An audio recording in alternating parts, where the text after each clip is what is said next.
this day comes with the obligation to remember. So thank you to the three of our candle lighters for sharing their family stories with us, because our obligation is to help remember their family stories as well. We'll turn in our prayer books to page 258.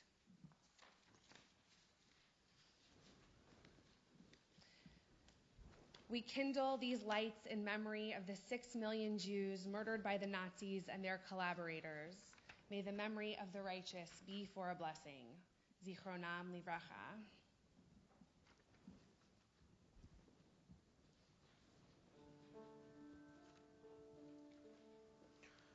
Ashrei Hagafrur Shenisra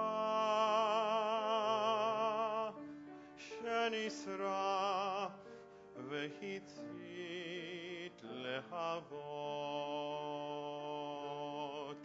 Ashrei Halehava Shebara Besitrei Levavot. Ashrei HaLevavot Sheyadu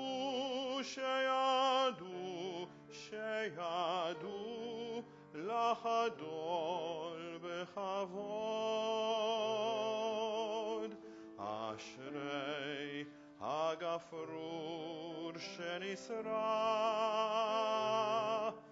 Shenisraf Vechitzit Lehavot. Blessed is the match consumed in a kindling flame. Blessed is the flame that softly burns in a heart's secret place. Blessed is the heart that, like flickering lights, to a flutter and die without shame. Blessed is the match consumed in a kindling flame.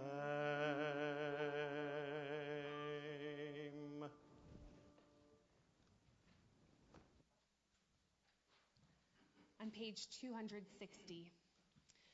You who live secure in your warm houses, who return at evening to find hot food and friendly faces, consider whether this is a man who labors in the mud, who knows no peace, who fights for a crust of bread, who dies at a yes or a no.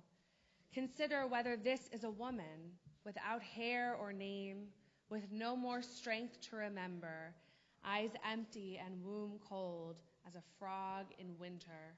Consider that this has been. I commend these words to you. Engrave them on your hearts when you are in your house, when you walk on your way, when you go to bed, when you rise. Repeat them to your children, or may your house crumble. Disease render you powerless. Your offspring avert their faces from you. Students that have Reader 1 on their packets.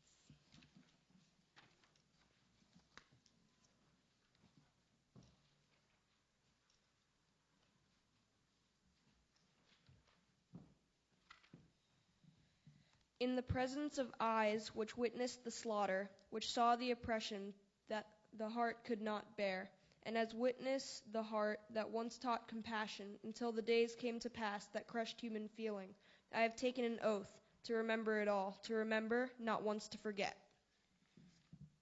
Forget not one thing, the last generation, when degradation small shall cease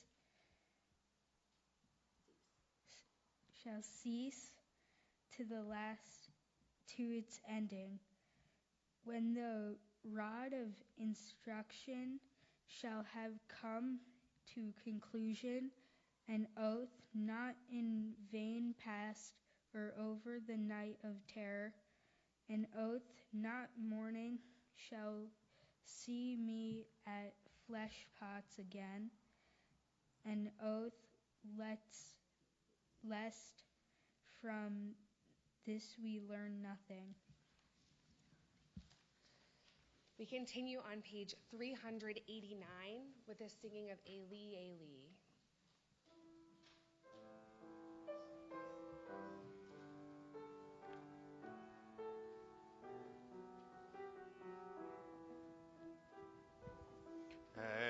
Eli, Eli, shelo yigamer leolam, hachol v'hayam,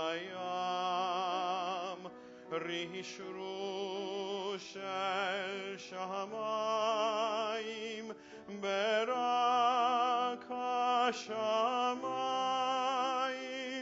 tfilat ha'adam, ha'hol v'chayam, rishru shel hamayim, berak hashamayim, tfilat ha'adam.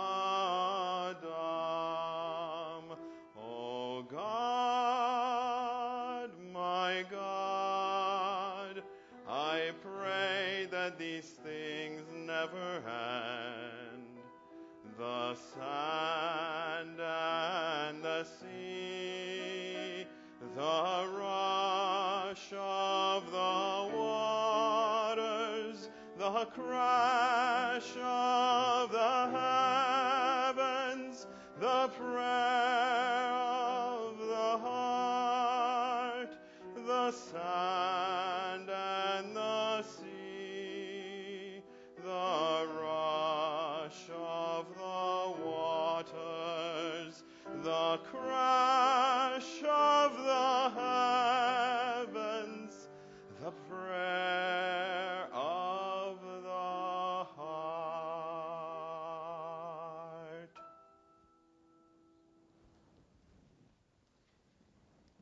As we move throughout the next stages of our service this afternoon, we'll have a chance to hear some reflections by our sixth graders. This year they've had a very, I think, important and powerful journey studying about the Holocaust and about Israel. And their journey really came to an important point, I think, during the sixth grade retreat. So the reason we took out the Zachor Torah today is because that Torah has been on a journey with you all year. And that Torah walked through the Holocaust Memorial Center this year with you. And it's been accompanying you. And so today we bring the Torah out so that it's in our midst once more. Some of what you'll hear is in the prayer books.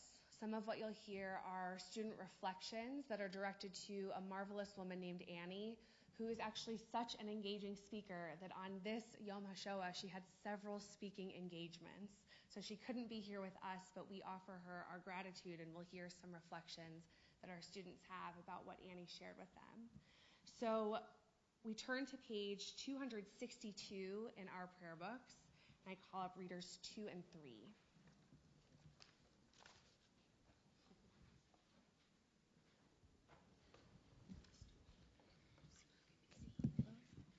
A little garden, fragrant and full of roses.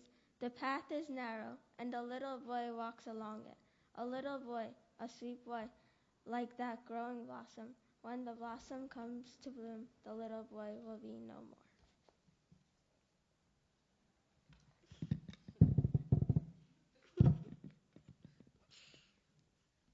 I am a Jew, and will be a Jew forever.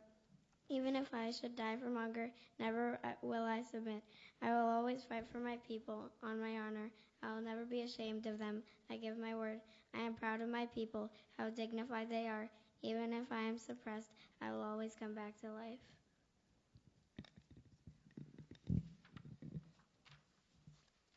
And now we'll hear a reflection from one of our students, Claire.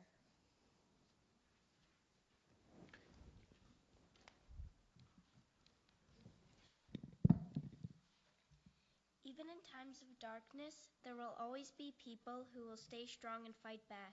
Thank you, Annie, for fighting hard to keep yourself and the Jewish people alive. Because of you and many others, I am able to be a Jew today.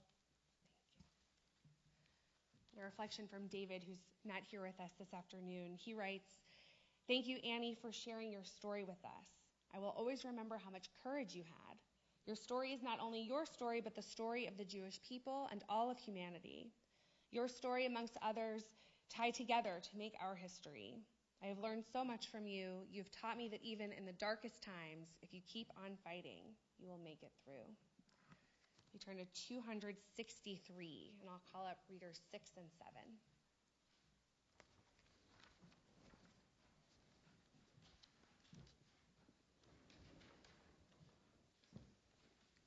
Our grandfather is a survivor of the Holocaust. Our mom taught us about that terrible time in history. We asked our grandpa about how he left living in the Lodz ghetto and working in the concentration camp. How did he have the will to survive? He doesn't talk about the Holocaust very much, but we know he thinks about it often. We learn about the Holocaust in school, and we tell our grandpa what we learned. We are proud of our grandfather and have learned a lot from him. We will always remember, never to forget. We will always remember all who perished in the Holocaust and hope that teaching others will prevent this terrible thing from happening again. We would assemble in the darkness to light a candle there, or even a match, would have brought immediate disaster upon us. We spoke about the matters of the spirit and internal questions about God, about Jews in the world, about the eternity of Israel. In the midst of the darkness, I sensed light in the unlit room, the light of the Torah.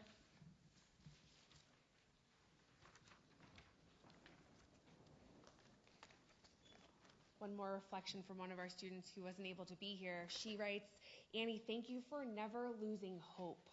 Your courage and the fight you fought to ensure your future reminds me of the importance that everyone in the Jewish community is family." On page 264, it was the cold winter of 1944, and although we had nothing like calendars, my father, who was my fellow prisoner there, took me and some of our friends to a corner in our barrack. He announced that it was the eve of Hanukkah, produced a curious-shaped clay bowl, and began to light a wick immersed in his precious but now melted margarine ration. Before he could recite the first blessing, I protested at the waste of food. He looked at me, then at the lamp, and finally said, "You and I have seen that it is possible to live up to 3 weeks without food. We once lived almost 3 days without water, but you cannot live properly for 3 minutes without hope." Reader number 10.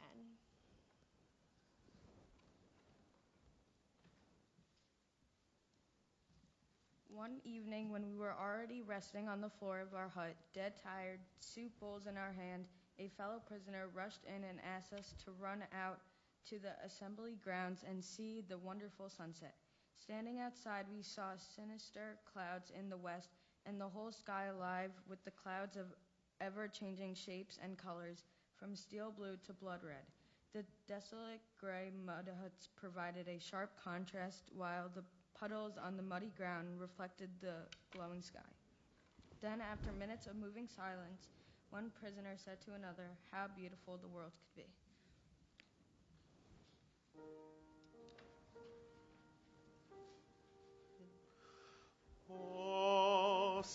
Shalom bimromav huyase shalom aleinu ve'al kol Yisrael ve'imru amen. Ose shalom bimromav uyase shalom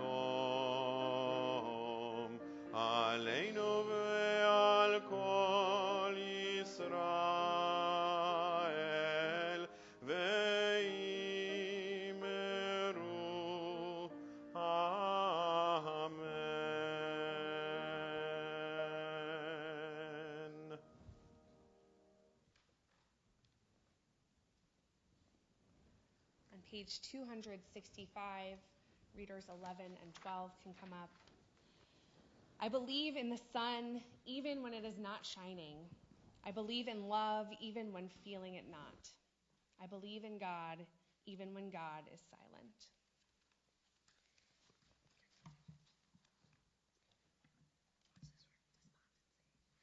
If worry and despondency seek our undoing, then we should think about Yizkor in such a way that we carry on the work of ancestors from Sinai in that we today are truly their children.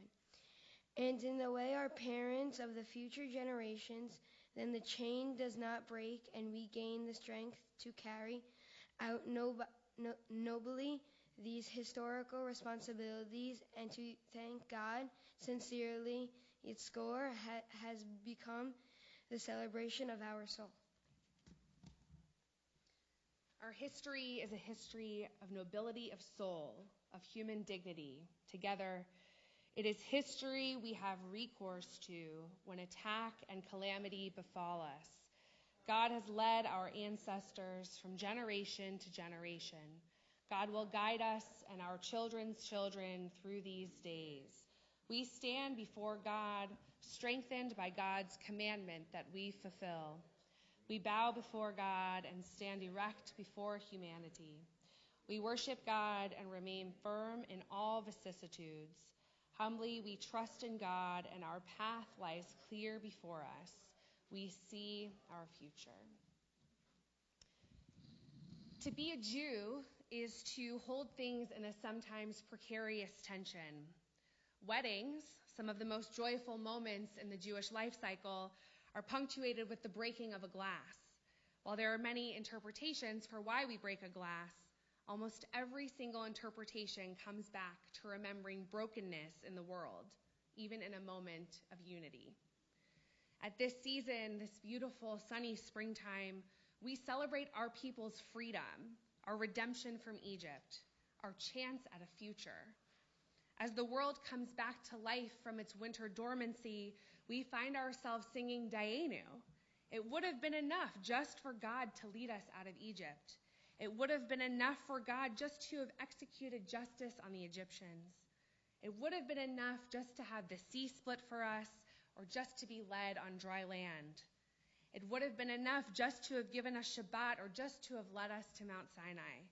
Dayenu, it would have been enough just if God had given us the Torah.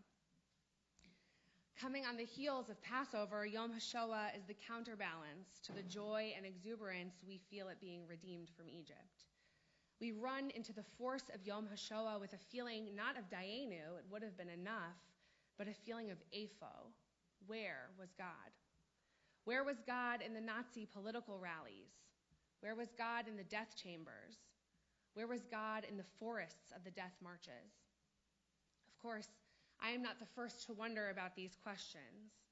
We spend so much of our Torah reading cycle attempting to grasp onto the mysteriousness of God's presence. Sometimes the Israelites could feel Kvod Adonai around them, some presence of God. Sometimes God appeared before the Israelites as a pillar of cloud or smoke. Moses and the prophets encountered God quite closely, serving then as special messengers so that the people of Israel could receive God's word. Over the thousands of years of our people, our very relationship with and understanding of God has morphed in countless ways. Some of us blame God for the Holocaust, while others lament God's absence, but blame the atrocities on the free will of humanity.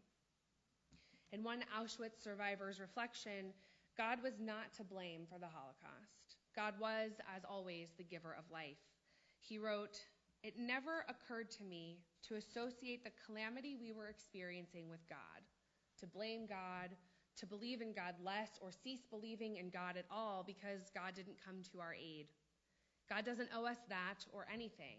We owe our lives to God. If someone believes God is responsible for the death of 6 million because God didn't somehow do something to save them, that person's got his thinking reversed. We owe God our lives for the few or many years we live. and we have the duty to worship God and do as God commands us. That's what we're here on earth for, to be in God's service and to do God's bidding. I find this reflection to be deeply powerful. How this man was able to face the extreme horror of death camps and still feel in relationship with God, I'm not sure I can make sense of it. But this is the surviving spirit of Judaism. In his book, When Bad Things Happen to Good People, Harold Kushner works through many of the tragic moments that can happen in a person's life, and he wrestles with the theological implications of tragedy. About the Holocaust, he writes, "Where was God while all of this was going on? Why did he not intervene to stop it?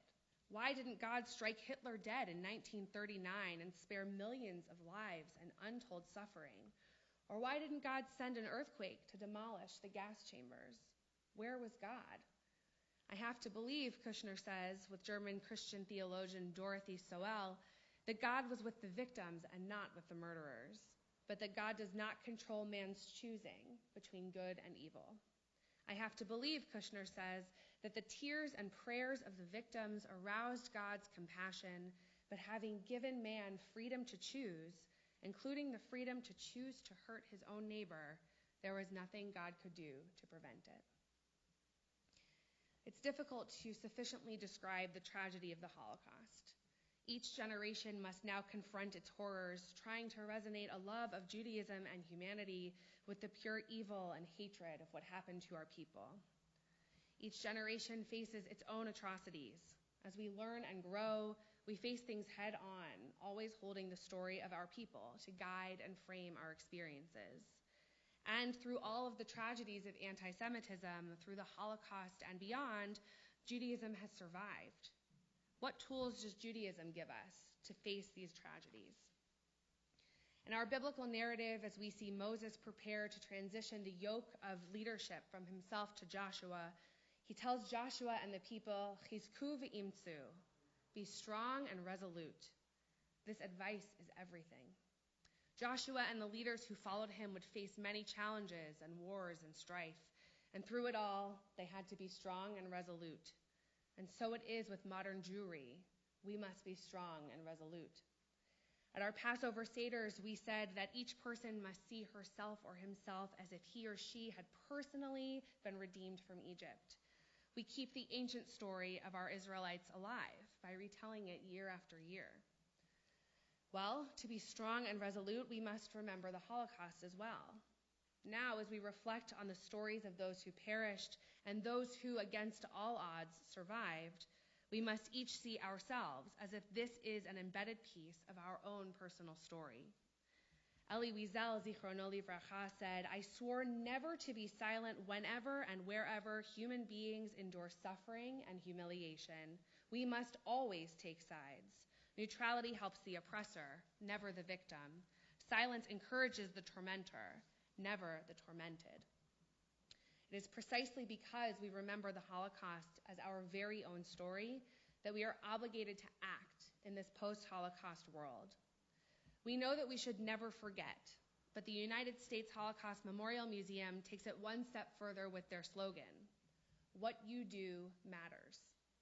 At the Seder, it's enough to tell the story and ask questions and remember, Dayenu. But the story of our people is different now.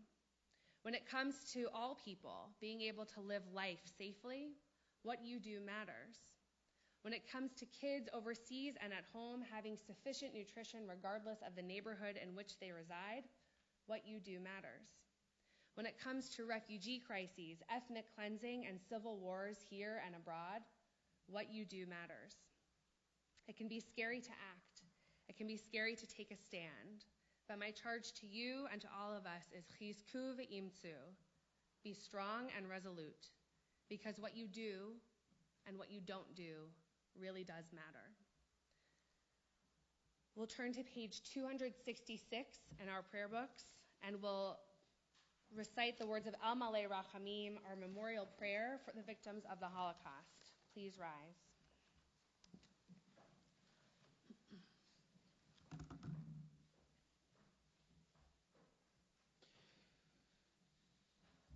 El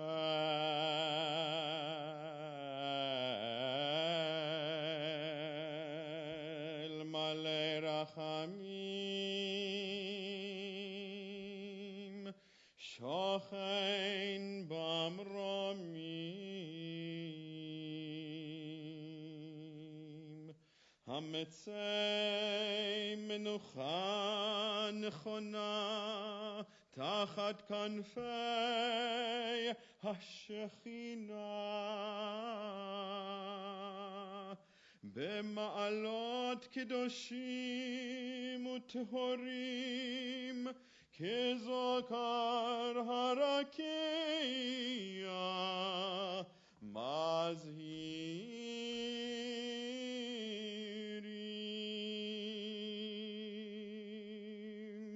את נשמות 6 מיליון אחינו ואחיותינו שנהרגו על קידוש השם. בעל הרחמים יסתירם בסתר כנפיו לעולמים ויצרור בצרור החיים את נשמתם. אדוני הוא נחלתם וינוחו בשלום על משכבם ונאמר Amen.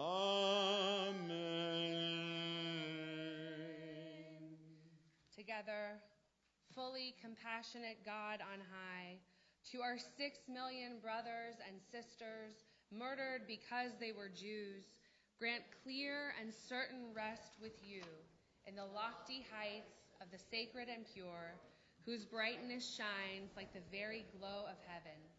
Source of mercy, forever enfold them in the embrace of your wings. Secure their souls in eternity. Adonai, they are yours. They will rest in peace. Amen. Please be seated. On page 267.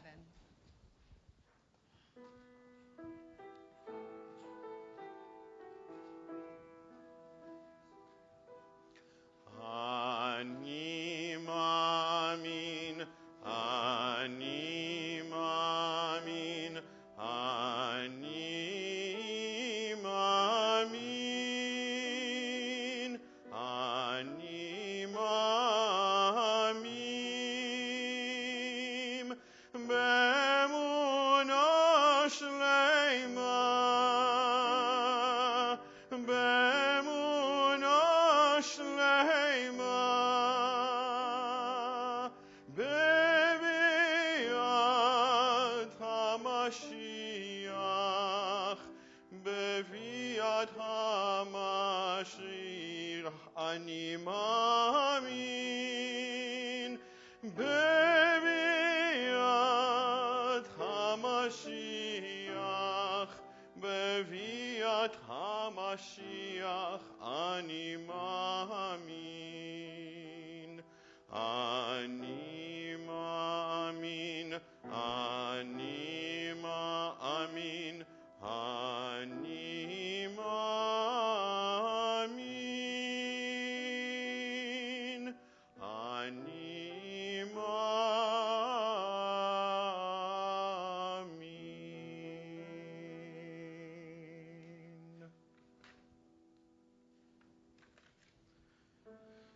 Sag nicht kein Mal, als du gehst dem Lassen weg. Hotsch im Leite bleine, fartsch den Bläute Tag. Kommen wird noch unser ausgebänkte Schau. Zweit abheugt on unser Trott mi sennen do. Kommen wird noch unser ausgebänkte Schau. Zweit abheugt on unser Trott sennen do. Von grünen kalten Land bis weiten Land von Schnee. Wir kommen und mit unser Peien, wir unser Fee. Und wo gefalten ist a Spritz von unser Blut, spritzen wird durch uns den Gwure unser Mut. Wo gefallen ist a Spritz von unser Blut, sprotzen veddor unger gwure, unger Mut.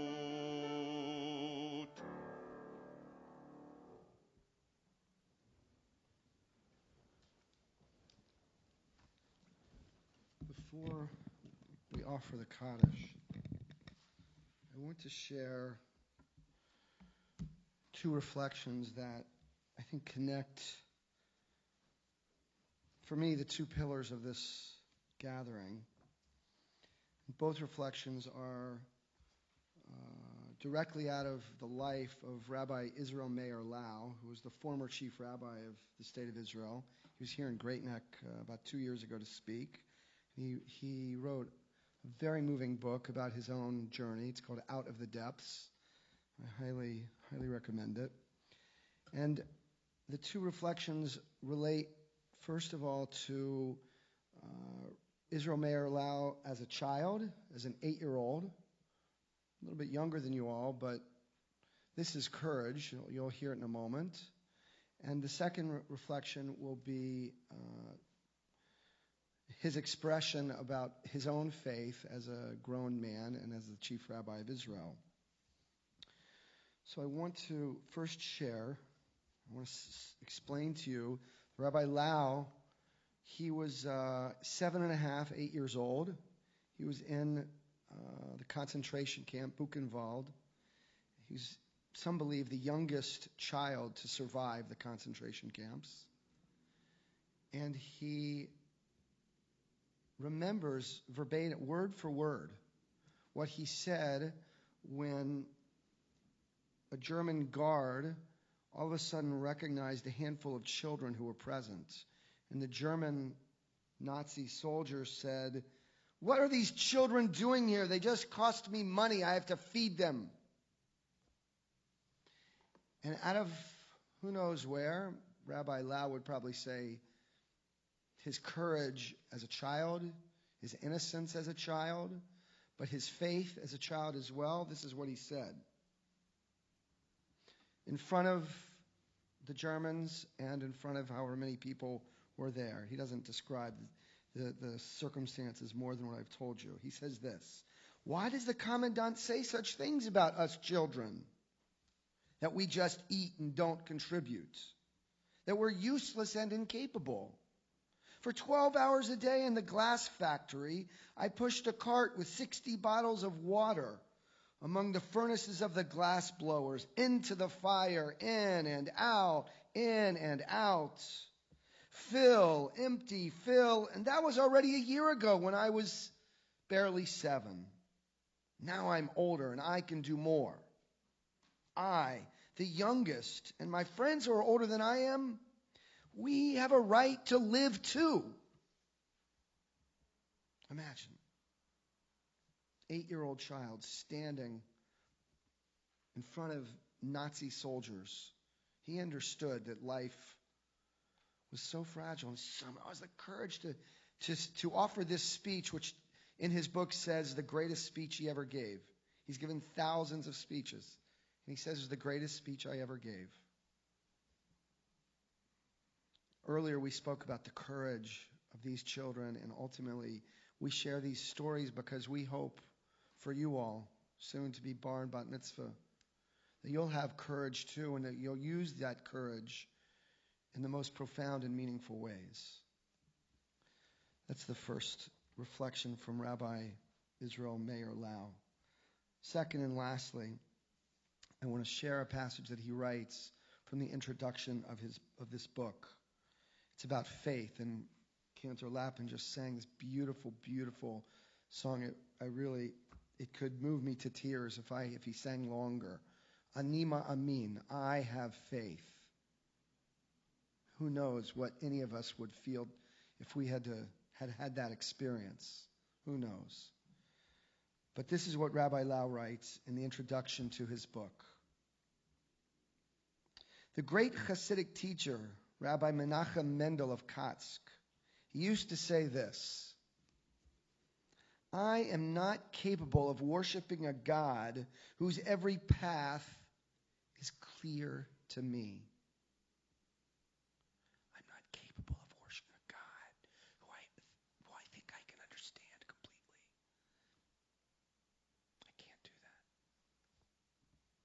when everything is revealed and understood, that's friendship, not godliness, not divinity.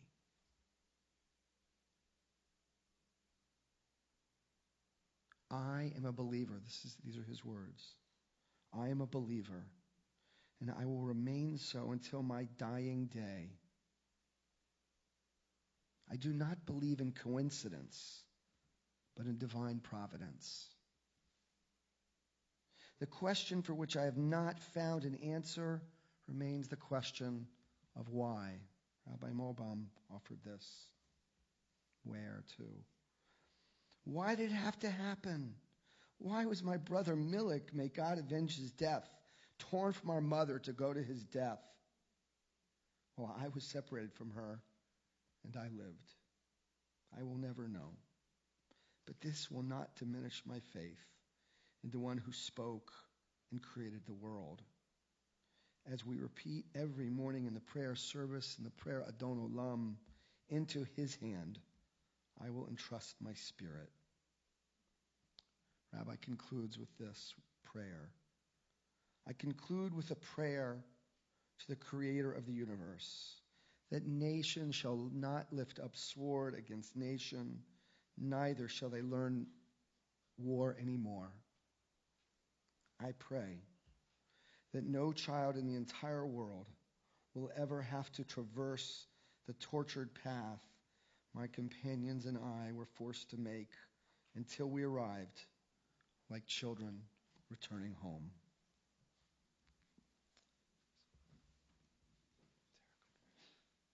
Bless you. We'll open our prayer books now to page 269. This is a very special version of the Kaddish. It's Kaddish LeYom HaShoah, the Kaddish specifically for Yom HaShoah, for Holocaust Remembrance Day. You'll see that after every word or phrase, there's a name of one of the concentration or death camps on the left-hand side. So we'll alternate between the traditional words of the Kaddish and the words of the concentration camp names. If you need the transliteration for the Mourner's Kaddish, it's on 268, but we'll be reading on 269. We rise to remember all of those who have no one left to say their names for them. Yit Gadal, Auschwitz. Let's say the names together. V'yit Kadash, Lodge. Shmei Rabbah, Panag, Be'alma Divrach Yirutei, Babi Yar, Be'amlich Malchutei, Maidanek, B'chayechon u'v'yomechon, Birkenau, u'v'chaye dechol Beit Yisrael, Kovno, Ba'agala u'bizman kariv, Yanoska. V'imru, Amen. Yehi Shmei Rabbah Mevarach Le'olam Olamei Almaya, Yitbarach v'yishtabach, Theresienstadt, v'yitpa'ar v'yitromam, Buchenwald, v'yitnaseh v'yithadar, Treblinka, v'yitaleh v'yithalal, Vilna, Shmei Kudasha b'richu, Bergen-Belsen, Le'ela, Mauthausen, min kol birchata v'shirata, Dachau, tushbechata v'nechemata, Minsk, ta'amiran be'alma, Warsaw, v'imru, Amen. Yehi Shlama Rabba Min Shemaya, V'chayim Aleinu Ve'al Kol Yisrael V'imru Amen.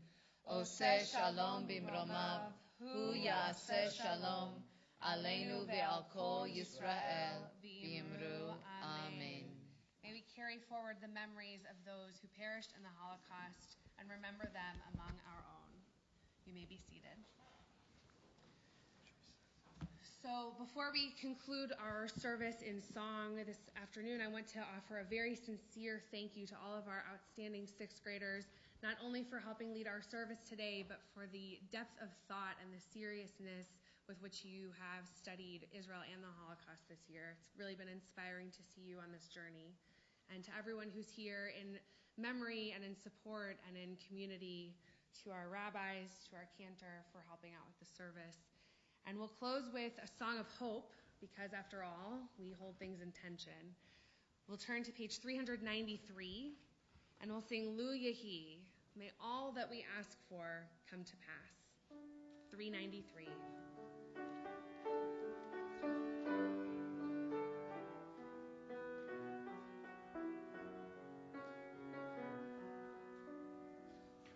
עוד יש מפרש לבן באופק מול ענן שחור כבד, כל שנבקש לו יהי.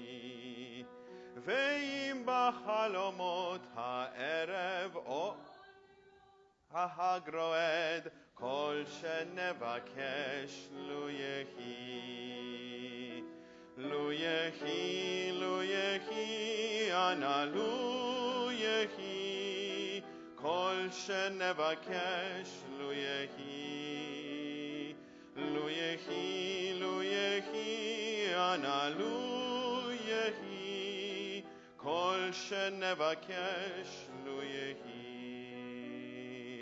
אם המבשר עומד בבלת, תן מילה טובה בפיו, כל שנבקש לו יהי. אם נפשך למות שואלת, מפרינה וכמי אסיף, כל שנבקש לו יהי. לו יהי, לו יהי, אנא לו יהי, כל שנבקש לו יהי. לו יהי, לו יהי, אנא לו יהי, כל שנבקש לו יהי. מה קול ענות אני שומע, קול שופר וקול תופים, כל שנבקש לו יהי. לו תשמע בתוך כל אלה גם תפילה אחת מפי, כל שנבקש לו יהי. לו יהי, לו יהי, אנא לו יהי, כל שנבקש לו יהי. לו יהי, לו יהי, אנא לו יהי, כל שנבקש לו יהי. בתוך שכונה קטנה מוצלת, בית קם מגג אדום, כל שנבקש לו יהי. זה סוף הקיץ, סוף הדרך, תן להם לשוב חלום, כל שנבקש לו יהי. לו יהי, לו יהי, אנא לו יהי, כל שנבקש לו יהי. לו יהי, לו יהי, אנא לו יהי, כל שנבקש לו יהי.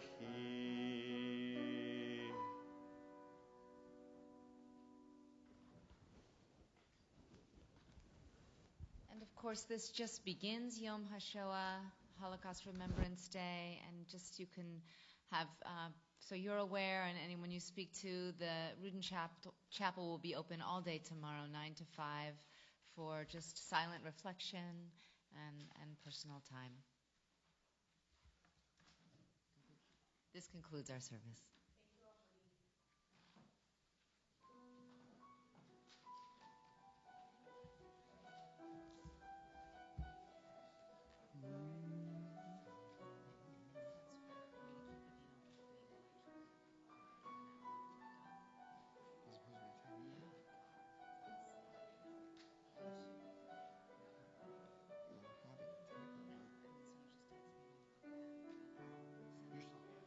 Your meeting is when?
you have school tomorrow?